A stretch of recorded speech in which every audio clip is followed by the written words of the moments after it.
Hey guys, welcome to the channel. कैसे आप सभी? उम्मीद करती हूँ बहुत अच्छे होंगे। तो लास्ट कुछ दिनों के वीडियोस में आप लोगों ने बहुत सारा क्वेश्चन किया है कि क्या आईयूआई के बाद हमें क्या सिम्टम्स महसूस होते हैं प्रेगनेंसी के। तो देखिए, मैं यहाँ पे आपसे बताना चाहूँगी कि मेरा खुद का एक बार आईयूआई हुआ पड़ा है और मैं आईयूआई के बाद कंसीव की थी। तो जो मेरा एक्सपीरियंस था ना, वो मैं आपके साथ शेयर कर सकती हूँ। ये डिपेंड करता है, अलग अलग लोगों का अलग अलग सिम्टम्स हो सकता है, लेकिन जो मेरा एक्सपीरियंस है वही यहाँ पे मैं आपके साथ शेयर करूँगी, जिससे कि अगर किसी भी फीमेल का आईयूआई हुआ है प्रेगनेंसी कंसीव के लिए तो उनको हेल्प मिलेगी। तो उम्मीद करती हूँ दोस्तों ये वीडियो आप लोगों के लिए बहुत हेल्पफुल रहेगा और आप लोगों को बहुत सारी जानकारी इससे मिलेगी एज़ पर माई एक्सपीरियंस। तो मेरे एक्सपीरियंस के साथ चलिए मैं आपको बताती हूँ कि क्या क्या मुझे एक्सपीरियंस हुआ था आईयूआई होने के बाद। देखिए, मेरा जो आईयूआई है वो 2015 में हुआ था। 2015 में मैंने आईयूआई करवाया था और मुझे कंसीव हुआ था। तो जो आईयूआई था मेरा, वो मेरे पीरियड के 12 डेज़ हुआ था, 12 डेज़ के ऊपर हुआ था, क्योंकि उसी दिन जो मेरे एक्सरसाइज थे वो एक्टिव थे, मतलब उस दिन आईयूआई करने लायक एक्सरसाइज थे मेरे। तो उस दिन मेरा आईवाई किया गया और उसके बाद मेरा जो पीरियड सर्कल है वो 28 डेज़ का है, बट फिर भी मैं उसको 30 डेज़ पे काउंट करती हूँ। मीन्स अगर 1 तारीख को पीरियड आया है तो नेक्स्ट 1 को पीरियड आएगा, ऐसा मैं काउंट करती हूँ। बट 28 डेज़ का सर्कल मेरा परफेक्ट था। तो वहाँ पे जो मेरा 12 दिन पे आईवाई हुआ था, तो मुझे सिम्टम्स कब से फील होने लगे थे वो यहाँ पे मैं बताती हूँ। सबसे पहले मुझे सिम्टम्स फील होने लगे थे आपका 17th में, यानी 12 मई को मेरा 12 अगस्त को मेरा हुआ था और 17 अगस्त से मेरा शुरू हो गया था। अच्छा, वो सिम्टम्स क्या क्या थे वो मैं आपके साथ बता देती हूँ। सबसे पहले मुझे ना सर में, ये इस हिस्से में बैक साइड में बहुत हैवीली पेन होता था, हैवी हैवी पेन। तो क्योंकि आईयूआई होते समय डॉक्टर ने मुझे प्रिस्क्राइब नहीं किया था कोई मेडिसिन या ऐसा कुछ बताया नहीं था। उन्होंने जस्ट ये बोला था कि कोई भी बॉडी में प्रॉब्लम है तो बिना मेरे से पूछे कोई मेडिसिन नहीं लेना। 5th या 6th डे पे मेरा वो यहाँ पे पेन होना शुरू हुआ। और वो पेन कैसा होता था मैं बोलूँ आपको, वो जैसे एक पल में करंट लगती है ना, करंट, तो वो उस टाइप पे करंट लगती थी, एकदम से पेन होता था। और थोड़ा सा मैं चक्कर आ जाते थे, सर घूम जाता था। और उसके बाद दूसरे ही पल में एकदम नॉर्मल, मतलब वो आ, मतलब क्या बोलूँ, रुक ब्रेक लगा लगा के वो पेन मुझे हो रही थी। अच्छा, दूसरी चीज़ मुझे क्या होनी शुरू हुई थी, मेरे थाइज़ में बहुत ही पेन होता था। थाइज़ इतनी ज़्यादा पेन होती थी।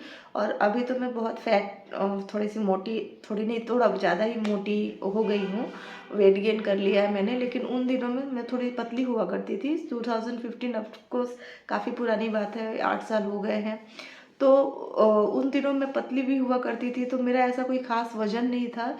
लेकिन मुझे उन दिनों थाइज़ में बहुत पेन होते थे, बहुत पेन होते थे। अचानक से वो पेन बढ़ने लगा था। थाइज़ में, पैरों की पिंडलियों में बहुत ही खतरनाक पेन होते थे। और वो भी हमेशा नहीं, कंटिन्यू नहीं, वो रुक रुक के पेन होते थे। तो मुझे उससे बहुत दिक्कत होती थी, क्योंकि अब सारा दिन घर के काम रहते हैं, दूसरे काम रहते हैं, आप चलते हो, और अगर आपके पैरों में इस तरीके से पेन करे तो बहुत प्रॉब्लम होती है। तो इन दोनों चीज़ों पे डॉक्टर से मैंने बात की। तो डॉक्टर ने बोला कि देखो, हो सकता है कि ये किसी दूसरी रीजन से भी हो, लेकिन ये हो सकता है कि कंसीविंग के कारण भी हो।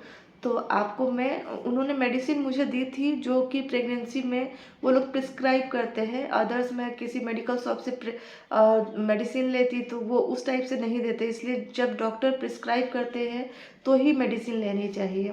अच्छा, थर्ड मुझे वाइट डिस्चार्ज की प्रॉब्लम थोड़ी थोड़ी होने लगी थी। तो वो मुझे 12 तारीख को आईयूआई हुआ था, और 22-23 तारीख से मुझे वो थोड़े थोड़े वाइट डिस्चार्ज की, मिल्की डिस्चार्ज की प्रॉब्लम होने लगी थी। तो उसके बारे में भी मैंने थोड़ा इंटरनेट पर सर्च किया।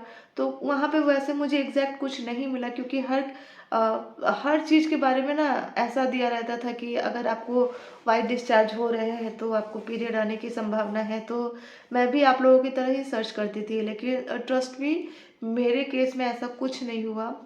जब मेरा 28 तारीख आई, मेरे जो डेट की 28 तारीख थी वो आई, तो मैंने सॉरी 24 तारीख आई, तो मैंने एक बार किट से टेस्ट किया। मेरे पीरियड के 2 दिन 3 दिन पहले ही मैंने चेक किया।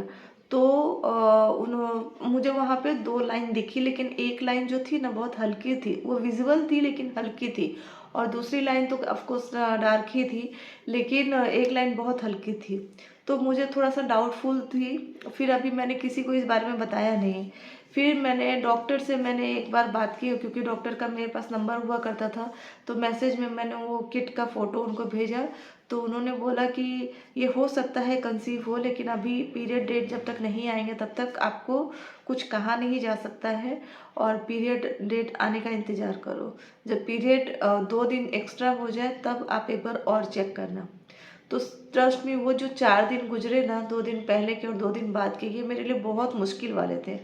तो वो 4 दिन मैंने काटा, और उसके बाद मैंने चेक किया, 29th को मैंने चेक किया, तो वो डार्कर लाइन आई, और उसी दिन मैं डॉक्टर के पास गई। डॉक्टर ने मेरा उन्होंने भी एक बार किट टेस्ट किया, और प्लस दूसरी बार ब्लड टेस्ट किया।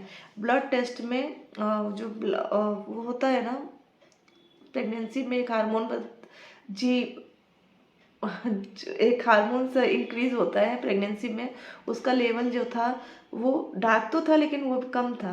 तो डॉक्टर ने उस समय कहा कि आप कंसीव तो हो, लेकिन वो हार्मोन्स का लेवल कम है, तो आपको वो इंक्रीज करने के लिए अभी आपको 7 डेज और वेट करना होगा, और उसके बाद फाइनल आपका जो रिजल्ट आएगा वही कंफर्म होगा, यानी कि वो ब्लड टेस्ट दोबारा 7 डेज के बाद होना होगा।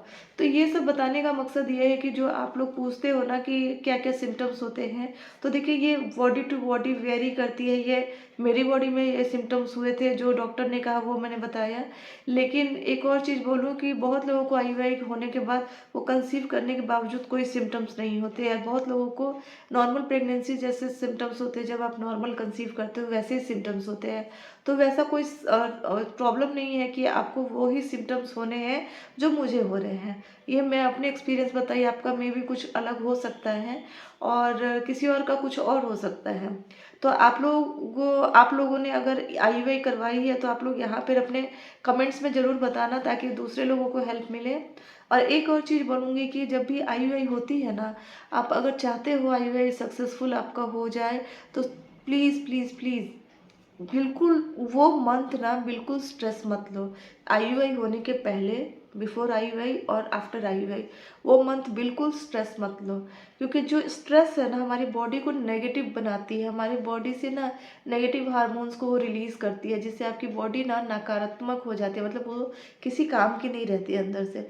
तो जितना हो सके ना उस मंथ एटलीस्ट आपको खुद को खुश रखने की कोशिश करो। कैसे भी खुश रखो, बस खुश रखो अपने आप को, जिससे कि आपका जो आईयूआई है, या जो भी प्रेगनेंसी का जो भी प्रोसेस चल रहा है, वो सही से हो और सही तरीके से वो इम्प्लीमेंट हो। क्योंकि ये जो माइंड है ना बहुत उन दिनों में डिस्टर्ब रहता है, और क्योंकि मैं उन फेज़ से गुजरी हुई हूँ, तो मुझे पता है कि उन दिनों में माइंड की क्या हालत होती है, किस फेज़ से हम लोग गुजरते हैं। तो प्लीज़ प्लीज़ प्लीज़ आप लोग स्ट्रेस फ्री रहो जितना हो सके, और खुद को थोड़ा सा संभालो, खुद को थोड़ा सा स्ट्रॉन्ग बनाओ, जिससे आपका जो आईवीआई है, या जो कोई भी प्रेगनेंसी का मेथड चल रहा है, चाहे आईवीएफ चाहे नॉर्मल आप कंसीव करना चाह रहे हो, तो प्लीज़ आप अपने आप को स्ट्रेस फ्री बनाओ, खुद को बिज़ी रखो किसी ऐसे चीज़ में जिससे आपको खुशी मिलती हो, जिससे कि आपकी बॉडी पॉजिटिव बने। और बाकी बहुत सारी चीज़ें हैं इसके लिए, जो जो मैंने किए थे ताकि मैं कंसीव कर पाऊँ, और ऊपर वाले की दया से मैं कंसीव की, और आज मेरे पास मेरा बेबी है, तो मुझे बहुत खुशी है।